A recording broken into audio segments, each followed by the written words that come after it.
அடிமையாகுதல்னா உங்களுக்கு புரியுற மாதிரி எக்ஸாம்பிளோட சொல்லணும்னா சிஏஏ குடியுரிமை திருத்த சட்டத்தை கொண்டு வர போறோம் அப்படின்னு எஜமானர்கள் சொல்றதுக்கு முன்னாடி எடப்பாடி பழனிசாமி தலைமையிலான நாடாளுமன்ற உறுப்பினர்கள் ஓட்டு போட்டு சிஏஏவை ஆதரித்தால் அதற்கு பெயர் தான் பாசிசத்திற்கு முன்னரே அடிமையாகுதல் அப்படின்னு. இன்னமும் புரியுற மாதிரி சொல்லணும்னா சங்கிகள் என்றால் சக நண்பன் என்று காலிலேயே விழுந்து விடுவதுதான் பாசிசத்திற்கு மிக நெருக்கமாக பயணிப்பது.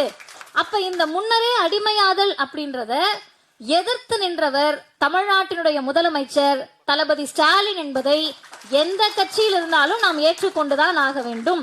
நான் சொல்ல சொல்ல இங்க இருக்கக்கூடிய சரணாகதி அடைந்தவர்களை நீங்க யோசிச்சு பாத்துக்கலாம். இங்க போறோம் அப்படின்னு சொன்னாவே நான் யார பார்க்க போறேன், என்னுடைய நண்பன், என்னுடைய தம்பி, யாரோ என் சித்தப்பா, இன்னும் மோடி மட்டும்தான் என்ன உறவு முறைன்னு அறிவிக்கல. அதையும் அறிவிச்சிட்டாங்கன்னா பாடியை தூக்கிடலான்ற அளவிற்கு எல்லாரையும் அறிவிச்சாச்சு. சிறு சிறு குழுக்களாக நம்மை பிரித்து நம்மள சண்டை போட விட்டுட்டு பொது எதிரியை இருட்டடிப்பு செஞ்சிருவாங்க.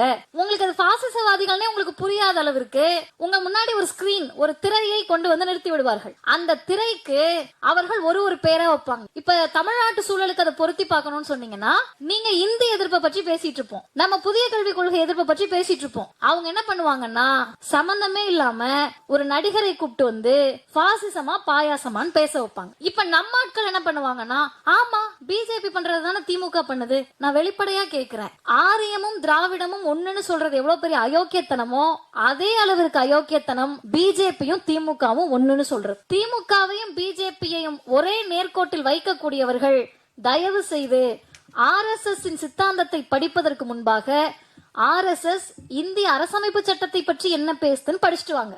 படிச்சுட்டு வந்த பிறகு நீங்க பாசிசவாதிகள் தான் திமுகன்னு சொல்லுங்க.